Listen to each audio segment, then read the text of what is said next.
देवियों और स्वजनों, नमस्ते। किया ओरा।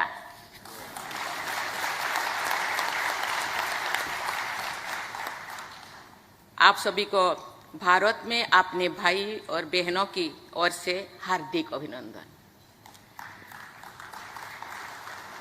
ऑकलैंड में ऐसे जीवंत और ओजस्वी इंडियन कम्युनिटी के बीच उपस्थित होना मेरे लिए खुशी और सम्मान की बात है। आज जब मैं आपके सामने खड़ी हूँ तो मैं न्यूजीलैंड में भारतीय प्रवासियों के साहस और उपलब्धियों को देखकर गौरवान्वित हूँ।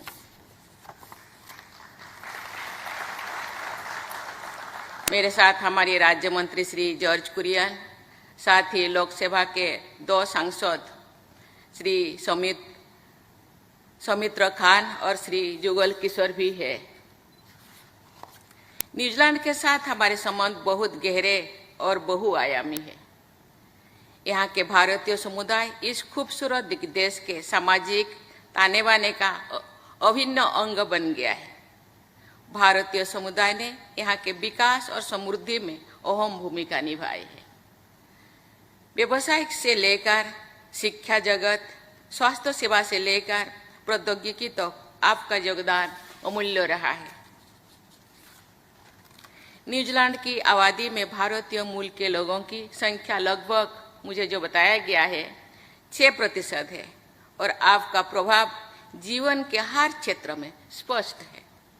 आपके समर्पण और कड़ी मेहनत से न केवल आपके परिवारों का उत्थान किया है, बल्कि व्यापक न्यूजीलैंड समाज और अर्थव्यवस्था में भी बहुत बड़ा योगदान दिया है।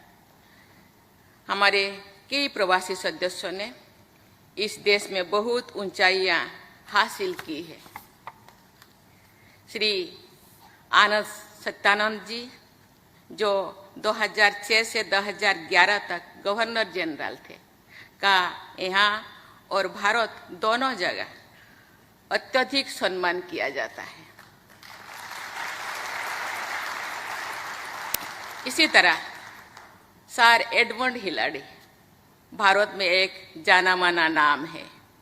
हमारे खेल और सांस्कृतिक संबंध मजबूत रहे। मुझे ये जानकर खुशी हुई है कि भारत की पहली हॉकी टीम ने लगभग 100 साल पहले 1926 में न्यूजीलैंड का दौरा किया था। शिक्षा के क्षेत्र में हमारा सहयोग अत्यंत सहयोगी रहा है। हमारे हजारों भारतीय छात्र न्यूजीलैंड में अध्ययन कर रहे हैं। मुझे ये देखकर प्रसन्नता हुई है कि न्यूजीलैंड के हमारे मित्र योगा, मेडिटेशन और भारतीय संगीत और नृत्य सीखने के लिए भी भारत आ रहे हैं। दोनों देश IIT दिल्ली में स्थापित इंडिया न्यूजीलैंड सेंटर के माध्यम से सहयोग कर रहे हैं। हम कल वेलिंगटन में मैंने न्यूजीलैंड इंटरनेशनल एजुकेशन कॉन्फ्रेंस को संबोधन किया, जिसमें भारत कंट्री ऑफ ऑनर है। इस शिक्षा के क्षेत्र में हमारे सहयोग को आगे बढ़ाने की हमारे दोनों देशों के संकल्प को दर्शाता है। न्यूजीलैंड में बसे भारतीय समुदाय का समर्पण, कड़ी मेहनत और रचनात्मक भावना सराहनीय है। ये वह मूल्य है जिन्होंने पीढ़ियों से हमारा मार्गदर्शन दिया है और भविष्य में भी हमें प्रेरित करते रहेंगे।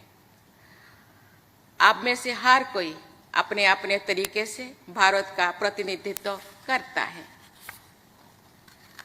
आप अपने साथ हमारी मातृभूमि की समृद्धि सांस्कृतिक विरासत लेकर आए हैं और आपने इसे न्यूजीलैंड की विविध संस्कृति के साथ सहजता से मिलाया है। मुझे ये जानकर खुशी हुई है कि दिवाली, ओणम, होली, वैसाखी और पोंगल जैसे भारतीय त्यौहार पूरी न्यूजीलैंड में उत्साह के साथ मनाया जा रहा है। संस्कृतियों का ये सुंदर संगम भारतीय समुदाय की सबसे बड़ी ताकत है। ये देखकर मुझे खुशी हुई है कि हमारे दोनों देशों के बीच द्विपक्षीय संबंध तेजी से आगे बढ़ रहा है।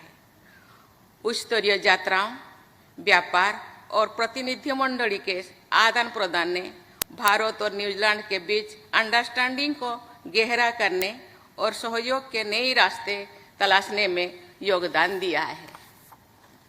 कल वेलिंगटन में गवर्नर जनरल डेम कीरो, प्रधानमंत्री लक्सन और उप प्रधानमंत्री पीटर्स के साथ मेरी बहुत उपयोगी बैठक हुई। हमने भारत न्यूजीलैंड साझेदारी को और मजबूत करने पर चर्चा की है, जिसमें भारतीय समुदाय की भी प्रमुख भूमिका है। मुझे ये घोषणा करते हुए खुशी हो रही है कि हम जल्द ही ऑकलैंड में एक कॉन्सुलेट खुलेंगे।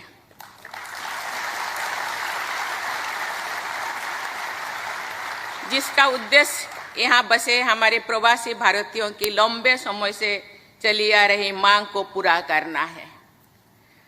मुझे विश्वास है कि ये न्यूजीलैंड के साथ हमारे डिप्लोमेटिक संबंधों को और बढ़ाने में प्रमुख भूमिका निभाएगा। प्रिय भाइयों और बहनों, कुछ ही दिनों में भारत अपना 78वां स्वतंत्रता दिवस मनाएगा। आज़ादी के समय से अमृत काल तक हमारा प्रिय देश बहुत आगे बढ़ चुका है। सबसे बड़े और सबसे जीवंत लोकतंत्र के रूप में भारत आज दुनिया में लोकतंत्र का प्रतीक बन गया है।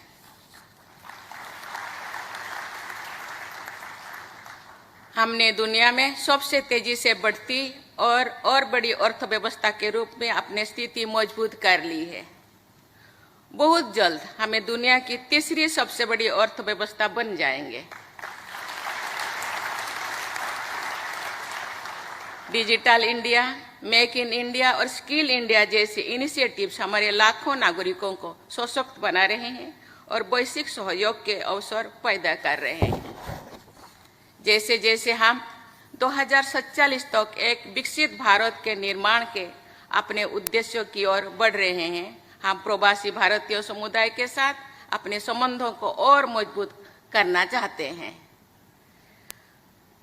हम दुनिया भर में अपने प्रवासी भारतीय समुदाय को अपने सपनों का भारत बनाने की इस यात्रा में महत्वपूर्ण भागीदार के रूप में देखते हैं।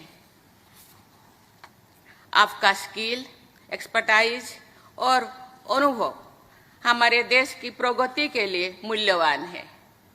बिजनेस कोऑपरेशन हो या एजुकेशनल एक्सचेंजेस, आपके पास भारत की डेवलपमेंट स्टोरी में योगदान देने और उसका हिस्सा बनने में अनगिनत तरीके हैं।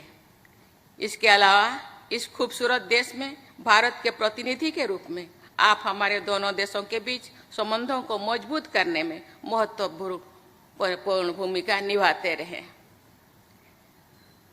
आपसी समझ और सहयोग को बढ़ावा देने में आपके प्रयास सराहनीय है। मैं इस अवसर पर न्यूजीलैंड सरकार और इस महान देश के लोगों की भी सराहना करना चाहूँगी, जिन्होंने भारतीय समुदाय को गर्मजोशी से अपनाया है। आपकी इंक्लूसिव और वेलकमिंग भावना में हमारे समुदाय को फलने फूलने और समृद्ध होने में सक्षम बनाया है। अंत में मैं दोहराना चाहूँगी कि हमें आप सभी पर कितना गर्व है। मैं जब यहाँ आई और कल हम वेलिंगटन गए थे, वहाँ भी भारतीय मूलों के भाई बहनों से हम लोगों का मुलाकात हुआ। वहाँ हमने सुना कि वहाँ से भी भाई बहन आए हैं और यहाँ भी पूरा कोने कोने से आके यहाँ उपस्थित हुए हैं। आपसे देख करके मुझे महसूस हो रहा है, यहाँ रहने के बाद, यहाँ आने के बाद इजमत से मुझे लगता है कि मैं भारत में हूँ। भारत का महक,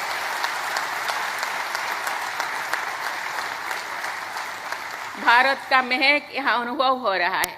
इसी तरह आप जरूर, मुझे हम लोगों का हाई कमिश्नर ने बताया कि भारतीय का, यहाँ मैंने भी महसूस किया कि भारतीय अपने भारतीयता को भूले नहीं। ये है आइडेंटिटी, ये है अपना दिल का रिश्ता। मैं अंत में सराहना चाहूंगी कि हमें आप सभी पर कितना गर्व है।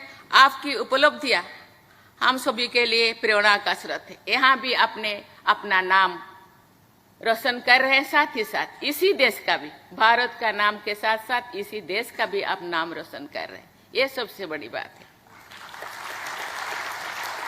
आइए हम भारत और न्यूजीलैंड के उज्जवल भविष्य के लिए मिलकर काम करें और भारत का और न्यूजीलैंड का नाम रोशन करें और पूरे देश, पूरे विश्व भारत की और न्यूजीलैंड की ओर देखते रहे कि हम कहां पहुंचे हैं।